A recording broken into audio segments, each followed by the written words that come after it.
परम पिता परमात्मा सदगुरु मौला ने मनुष्य शरीर सर्वोत्तम शरीर दिया है। ऐसा शरीर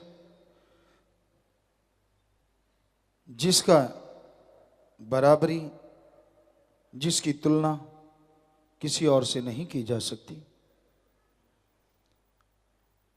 और ये शरीर में जीवात्मा रहते हुए अगर परमपिता परमात्मा का नाम जपे, सुमरन करे, तो आवागमन से मोक्ष मिले, जन्म मरण से मुक्ति मिले और वो तमाम खुशियां हासिल करे जो मनुष्य शरीर के लिए मालिक ने मुकर्रर की हैं। इंसान चाहे तो इंसान से भगवान तक का सफर तय कर सकता है, पर यह तभी संभव है अगर इंसान अल्लाह वाहिगुरु राम का नाम जपे। मालिक का नाम जपना किसी और जोनी के लिए संभव नहीं है। 84 लाख जोनियां हैं, इनमें रहते हुए जीवात्मा भक्ति इबादत कर सकती है तो काल महाकाल की। जिसने ब्रह्मा जी, विष्णु जी, महेश जी को बनाया है, सभी देव फरिश्तों को बनाया है, उस ओंकार, उस Waheguru God, supreme power God को सिर्फ और सिर्फ मनुष्य ही देख सकता है, मनुष्य ही उसकी भक्ति कर सकता है और किसी के लिए संभव नहीं है। कई बार ये बात आती है, कुछ रूहें मालिक के नजदीक पहुंचती हैं, कुछ नजदीक होके भी दूर हो जाती हैं। इसकी क्या वजह है? ये कहा जाता है कि संस्कारी रूहें होती हैं। संस्कार कैसे बनते हैं? क्योंकि और जन्म में तो मालिक की भक्ति हो ही नहीं सकती। और जन्म में भक्ति हो सकती है, ये संभव है। आपको बोला काल महाकाल त्रिलोकी नाथ की भक्ति, पर कोई भी जीवात्मा किसी भी शरीर में रहते हुए पिछले जन्मों में अगर भक्ति करती है, चाहे वो त्रिलोकी नाथ की ही क्यों ना हो, पर वो जीवात्मा तो यही सोच के करती है कि मेरा मालिक है, परमपिता परमात्मा है। क्योंकि सभी पक्षी, सभी पशु, सभी पेड़ पौधों में ऐसा नहीं पाया जाता। तो जो भी उन जोनियों में रहती हुई आत्मा मालिक की भक्ति करती, चाहे वो काल महाकाल की ही क्यों ना हो, तो उस भक्ति का अच्छा फल उसके संस्कारों में लिख दिया जाता है। तो जन्मों जन्मों की गई भक्ति अच्छे संस्कार कहलाते हैं और वो जीवात्मा मालिक के अति करीब पहुंचती है। इस जहान में, उस जहान में परमानंद, लज्जत, खुशियां लेती रहती है। और कई बार होता है, इंसान ऐसा लगता बड़ी सेवा करता है, परमात्मा का नाम भी जपता है, लेकिन बाद में वो आदमी इतना भटक जाता है, इतना दूर चला जाता है कि सत्संग में नहीं आता, लोगों को राह दिखाने वाला कि मेरे को चमत्कार होता है, कदम कदम पे मालिक मुझे बताता है, ये है, वो है, फलां है, और बाद में उसका पता ही नहीं चलता, वो इंसान भगवान को तुच्छ समझने लगता है। तो ऐसे लोगों के भी संचित कर्म होते हैं और इस जन्म के भी कर्म। संचित कर्म उन शरीरों में रहते हुए वो पाप कर्म में लगे रहते हैं। कोई भक्ति नहीं करना, समय गुजारते जाना। इंसान सोचता है ऐसे कैसे संभव है ऐसा संभव। पक्षियों की जोनी में आए, कीड़े मकोड़े खत्म कर दिए और किसी के अंडे फोड़ दिए, क्योंकि पक्षियों में, पशुओं में भी ईर्ष्या पाई जाती है। किसी को जीने नहीं दिया, उसको पीछे लग गए, चोटें पहुंचाई, दर दर भटकाते रहे, तो वो संचित कर्म उनके बुरे जुड़ जाते हैं। और फिर झूठ बोलना। अब आप में से कोई भी आदमी ये कहे कि मुझे मालिक के दर्शन होते हैं, दूसरा ये नहीं कहेगा कि तू झूठ बोलता है। पर मालिक को तो जानता है ना कि ये झूठ बोल रहा है, कोई चमत्कार नहीं, सब बकवास है। पर कोई उसे कह नहीं सकता, क्योंकि भक्ति के रास्ते में ये रीत नहीं है भक्त को टोका जाए, चाहे वो भक्त है या चाहे नहीं है। मालिक को पर्दा मंजूर। आप किसी को कैसे देख सकते हैं कि जो वो बड़े बड़े टोटके सुनाता है अपना उल्लू सीधा करने के लिए, वो वास्तव में सच है या सब बकवास? आप तो ये कहेंगे अच्छा ये तो बड़े भक्त जी आ गए, कभी आप उसे आसन देंगे, कभी हाथ बांध के बैठेंगे, कभी कुछ करेंगे, कभी कुछ। लानत लानत ऐसे मुरीद पे जो अल्लाह वाहिगुरु मालिक को छोड़ के, सतगुरु मौला को छोड़ के किसी और को उस रूप में देखता है। ऐसा नहीं होना चाहिए, कभी नहीं। क्योंकि सतगुरु अल्लाह वाहिगुरु राम तो सिर्फ एक ही है। जो दिखावा करता है, जो जितना ज्यादा शौफू करता है, उतना ही वो पाखंडी है, ढोंगी है। बचो ऐसे लोगों से। तो उसके यही संस्कार, क्योंकि पिछले जन्मों के बुरे जुड़े थे, इस जन्म में झूठ बोलता रहा अल्लाह के नाम पे, वाहिगुरु सतगुरु मौला के नाम पे, झूठ पे झूठ, झूठ पे झूठ, झूठ पे झूठ। तो उसकी बेड़ी में बट्टे डल जाते हैं और एक दिन बेड़ी मझधार में डूब जाती है, कुलें डूब जाती हैं। तो ये वजह होती है। कई बार लोगों के दिमाग में चलता है यार ये कैसे होता है। तो इस तरह से ये संभव है। मनुष्य शरीर में इंसान से भगवान बना जा सकता है, और मनुष्य शरीर में ही इंसान से आदमी शैतान से भी आगे निकल जाता है। इसलिए अपने दिमाग को मालिक के सुमरण में लगा के रखो, भक्ति इबादत में लगा के रखो। ओवर स्मार्ट कभी ना बनो। अपने आप को ये मत समझो कि मैं पता नहीं क्या चीज़ हूँ। उसने बनाया है तो वही चीज़ है, और वो जब मर्जी वापस बुला ले, ऐसी ही तू चीज़ है।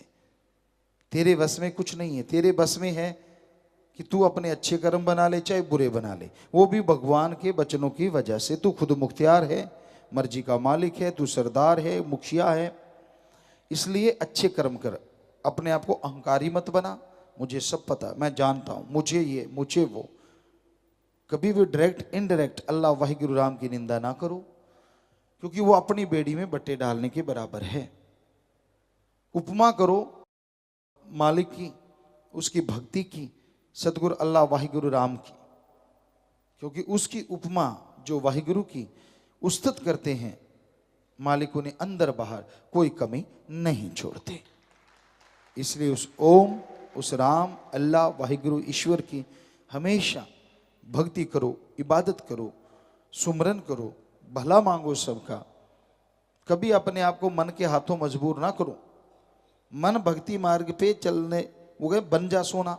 अभी मौका होता उसी टाइम कोई ना कोई पेचा चला देता है। पतंग उड़ाया करते थे हम लोग। राजस्थान के उस एरिया में कोई पतंग उड़ाना नहीं जानता था। 1972-73 की बात है। तो हम पंजाब में आए, देखा लोग पतंग उड़ा रहे हैं, एक दो को बनाते देखा। मालिक ने रहमत की, हमने भी जाके वहाँ पतंग बनाए। सारा गांव इकट्ठा हो गया, ये क्या बन रहा है, और उसे उड़ाया गया। तो फिर तो गांव में पूरा शोर मचा कि ये क्या चीज़ है जो उड़ रही है। तो कहने का, और फिर उसमें बच्चे उड़ाना सीख गए, फिर पेचा डालते, एक दूसरे का पतंग कट जाता। तो वैसे ही मन ऐसी जालिम ताकत है, जब आप रूहानियत के रास्ते पे स्मूथ जा रहे हैं, लग रहा है कि आप मालिक की खुशियां ले लेंगे, बीच में ऐसी कोई ना कोई बल डालेगा, ऐसा पेचा डालेगा, आपकी पतंग कटती तो नहीं क्योंकि सतगुरु मौला का हाथ है, पर डिकडोले बहुत खाती है। तो इसलिए मन का पता ही नहीं किस रूप में प्रकट हो जाए, कोई पता नहीं किस रूप में आपको गिराना शुरू कर दे। तू तो है ही ऐसा, तू नहीं आगे जा सकता, तू तो बेकार, तू तो फला, तूने ये किया, तूने वो किया। जिसका सतगुरु मौला यार हो, जब यारी अल्लाह वाहिगुरु राम से लगाई है, तो इन बातों के चक्कर में पड़ना ही क्यों। कि ठीक है मैंने उसको सौंप दिया, मालिक तू जाने, तेरा काम जाने, अच्छे कर्म करूंगा, भक्ति करूंगा, सेवा करूंगा, तू रहमत करना। बस अपने आप वो रास्ते पे लेके जाएगा, जीते जी खुशियां दिलवा देगा, और मरणोपरांत संभाल जरूर करेगा जी।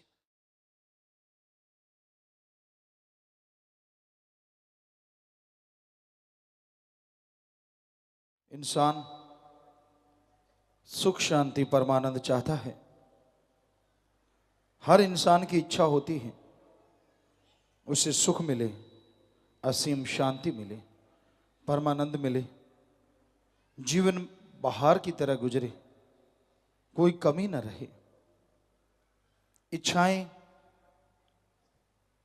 हर किसी की मर्जी है, जितनी मर्जी रख सकता है, लेकिन जब इच्छाएं बढ़ती जाती हैं तो उनका मक्कड़ जाल इंसान को घेर लेता है, इंसान को बर्बाद करने लगता है।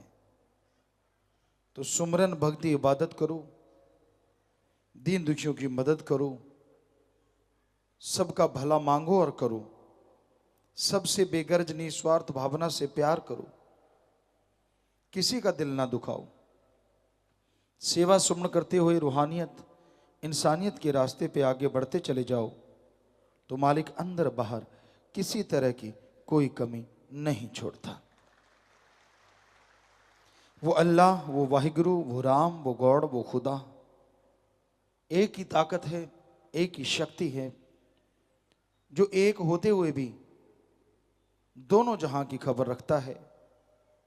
सारी त्रिलोकी बहुत बड़ा एरिया है, इंसानों की गिनती देखें तो अरबों खरबों में पहुंच रही है। पेड़ पौधे, पक्षी, जीव जंतु, कितनी गिनती मानेंगे, शायद संख्या कम पड़ जाएगी इंसान की बनाई हुई, पर बहुत जोनियां हैं, उसमें बहुत आगे जीव जंतु, पेड़ पौधे, पता नहीं कितनी संख्या एक प्रजाति की है, एक जाति की है। उसके बाद ये तो एक त्रिलोकी है, ऐसी सैकड़े त्रिलोकियां हैं हमारे धर्मों में लिखा है। अगला जहान, यहाँ आत्माएं वास करती हैं, उनकी सजा का, उनकी खुशी का, स्वर्ग नरक का सारा सिस्टम वहां है। तो कितनी हैरानी है कि एक ही सबको देख रहा है और वो एक ही सबके अंदर मौजूद है। कमाल है उस अल्लाह का, कमाल उस वाहिगुरु का। नाम जरूर अलग हैं, पानी को पानी कह लो, जल कह लो, वाटर वाशर, आब, नीलू, नीरू। पानी को जल कहने से या आब कहने से पानी का स्वाद या रंग नहीं बदलता। उसी तरह उस सुप्रीम पावर गॉड को अल्लाह, वाहिगुरु, राम, ईश्वर, भगवान, प्रभु, परमात्मा, कितने ही नाम दे दो, वो एक था, एक है, एक रहेगा। और वही एक ऐसी शक्ति है जो इंसान को तमाम खुशियां दे सकती है। उसका सुमरण करो, भक्ति इबादत करो, ताकि उसकी खुशियों से आप लबरेज हो सको। अंदर बाहर मालिक रहमो करम करें, अंदर बाहर से आपको माला माल करें।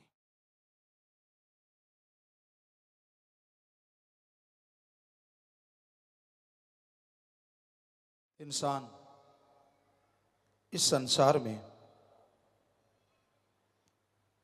सदा खुश रहना चाहता है। कोई भी इंसान ऐसा नहीं होता जो गमगीन रहना चाहे, दुखी रहना चाहे, परेशान रहना चाहे। पर इस सुख नाम की चीज को पाने के लिए लोगों ने बहुत सारे रास्ते बना रखे हैं। सबसे बड़ा रास्ता, सबसे अहम रास्ता जो लोग सोचते हैं वो है रुपया पैसा। ठगी मारी, बेईमानी, किसी का हक मार के खा गए, कमजोर को दवा देना, हर तरीके से लोग पैसा कमाते हैं, नाजायज तरीके से ज्यादा, और सोचते हैं उससे सुख मिलेगा। हमारा जिंदगी का तजुर्बा है, हमारे धर्मों के संत, पीर, पैगंबर, गुरु साहिबान, महापुरुषों का जिंदगी का तजुर्बा है। परमपिता परमात्मा की उनके अंदर आवाज आती, उसका तजुर्बा है। माया होई नागणी जगत रही डहकाए, जो इसकी सेवा करे उसको ही ये खाए। पाप जुल्म की कमाई किसी को आत्मिक शांति, बाहर शांति नहीं लेने देती। जैसे जैसे पाप जुल्म की कमाई बढ़ती जाती है, घर से प्यार मोहब्बत सब चला जाता है, शरीर रोगों का घर बन जाता है, परेशानियों का आलम, टेंशन, चिंता बिना वजह शरीर रोगों का घर बन जाता है। और इंसान बेचैन रहता है। ठगी, बेईमानी, भ्रष्टाचार की कमाई कभी किसी को आत्मिक शांति नहीं लेने देती। हाँ, पैसा कमाओ, जितने मर्जी अमीर बन जाओ, पर जो धर्मों में लिखा है, हमारे हिंदू धर्म में लिखा, कड़ा परिश्रम करो, मेहनत की करके खाओ। इस्लाम धर्म में लिखा, हक हलाल की रोजी रोटी खाओ। सिख धर्म में लिखा, दशा नौआंदी किरत करके खाओ। और ईसाई धर्म में लिखा, हार्ड वर्क करके खाओ। कमाई करने से कोई धर्म नहीं रोकता। जितनी मर्जी कमाई करो, जितने मर्जी अमीर बन जाओ, पर किसी का हक कभी ना मारो, कभी किसी का बुरा ना करो। सबके लिए मालिक से दुआ करो और सबका भला मांगो, तो मालिक आपका भला जरूर करेंगे। जो दूसरों का बुरा करते हैं, बुरा सोचते हैं, उनका भला नहीं होता।